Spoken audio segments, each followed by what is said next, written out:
उससे पहले है इसे गुस्सा आ गया, ही गोट एंग्री, ही गोट एंग्री। एंग्री का मतलब होता है गुस्सा। ये पास्ट इंडेफिनेट टेंस का जुमला है जहाँ पे हम सब्जेक्ट के साथ वर्ब की सेकंड फॉर्म लगाते हैं। गेट एंग्री का मतलब है गुस्सा होना, यहाँ पे सब्जेक्ट है ही और गुस्सा आना यहाँ पे वर्ब है, तो हमने गेट की सेकंड फॉर्म लगाई गोट, ही गोट एंग्री, उसे गुस्सा आ गया। जिंदगी खूबसूरत है, life is beautiful, life is beautiful. जल्दी से इधर आओ, come here quickly, come here quickly. Quickly का मतलब होता है जल्दी से, वो अभी तक नहीं आया।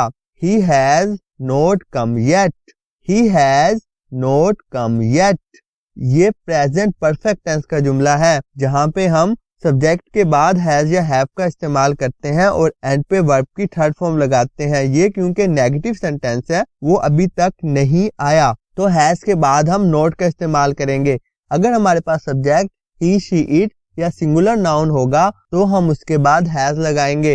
He has not come yet, yet का मतलब होता है अभी तक, वो अभी तक नहीं आया। मुझे एक और घड़ी दिखाएं, show me another watch, show me another watch.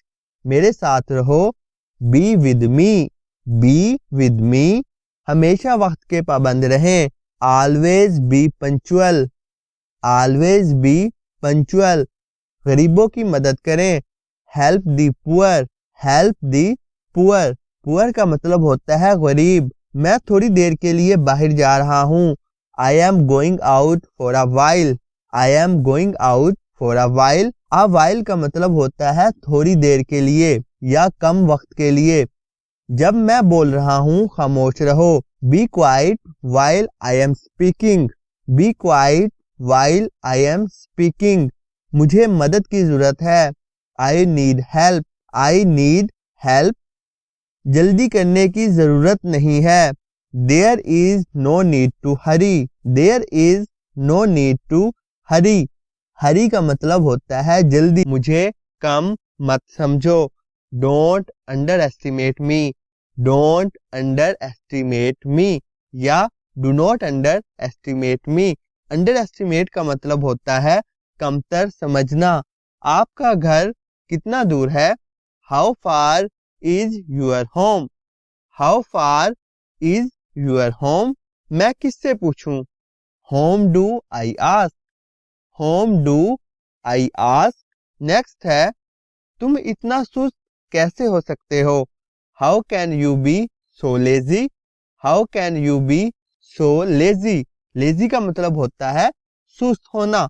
मैंने इसे एक नजर में पहचान लिया, I recognise him at a glance, I recognise him at a glans.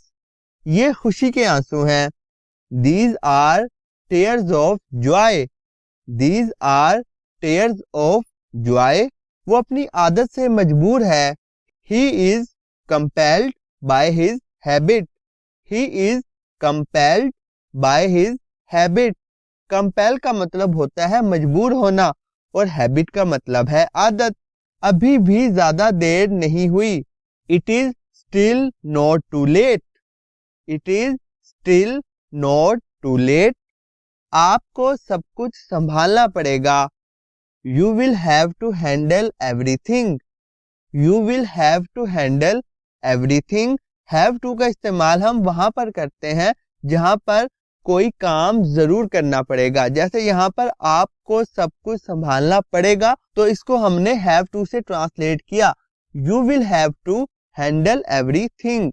Next है, वहां जाने का कोई फायदा नहीं, it's no use going there, it's no use going there.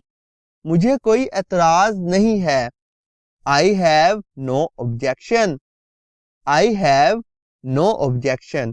Objection का मतलब होता है एतराज होना। मायूसी का शिकार ना हो, don't be pessimistic, don't be pessimistic. मैं वहां जाता था, I use to go there, I use to go there. Use to का मतलब होता है किसी चीज की आदत होना। क्योंकि ये पास्ट की बात हो रही है इसलिए हमने यूज की सेकंड फॉर्म यूज लगाई। I use to go there. हर चीज की एक हद होती है। There is a limit to everything. There is a limit to everything. मैं ये कहने ही वाला था। I was about to say this. I was about to say this. Next है, इसकी बातों का बुरा ना माने। Don't feel bad about his words. Don't feel bad about his words. तुम क्या तलाश कर रहे हो? What are you looking for? What are you looking for? तुम मुहज्जिब नजर आते हो। You look civilised. You look civilised. Civilise का मतलब होता है मुहज्जिब या सलीकामंद होना। नेक्स्ट है, मैं बहुत उम्मीद के साथ यहाँ आया हूँ। I have come here with high hopes. I have come here with high hopes. इसने कुछ नहीं किया। He did nothing. He did nothing. Nothing का मतलब होता है कुछ भी नहीं। वो घर में रहना पसंद करता है। He loves being at home. He loves being at home. Next है, दीवार पर ना लिखो। Don't write on the wall. Don't write on the wall. ऐसी हरकतें ना करो। Don't do such activities. Don't do such activities. वो फोन पर बात कर रहा है। He is talking on the phone. Under the weather. Under the weather इसका मतलब है बीमार होना। जैसे हम कहेंगे he is under the weather, वो बीमार है। The ball in your court. The ball in your court. अब ये तुम पर है। ठीक है, जब हम किसी को इख्तियार देते हैं फैसला करने का या कोई फैसला किसी पर छोड़ते हैं तो हम उसे कहते हैं the ball in your court, कि अब तुम पर है, अब तुमने फैसला करना है। नेक्स्ट है spill the beans. Spill the beans इसका मतलब है राज बताना, सीक्रेट रिवील करना, किसी को राज की बात बताना जो उसे पहले से ना पता हो। नेक्स्ट है पुल समवन्स लेग। पुल समवन्स लेग किसी के साथ मजाक करना, ठीक है, या किसी का मजाक उड़ाना। नेक्स्ट है break a leg. Break a leg अच्छी किस्मत की दुआ देना। जब हम किसी को गुड लक कहते हैं, जब कोई अच्छा काम करने के लिए जा रहा हो, कोई परफॉर्मेंस देने के लिए जा रहा हो या कोई एग्ज़ाम के लिए जाए, इंटरव्यू के लिए जाए, तो हम उसे गुड लक कहते हैं। ठीक है, हम उसे ये भी कह सकते हैं ब्रेक अ लक। इसका मतलब भी होता है अच्छी किस्मत की दुआ देना। नेक्स्ट है सी आई to I. C I to आई मुत्तफिक होना। जब हम किसी बात पर किसी से मुत्तफिक होते हैं, किसी की हाँ में हाँ मिलाते हैं, तो हम यूज़ करते हैं सी आई टू आई। नेक्स्ट है सेट ऑन द फेंस।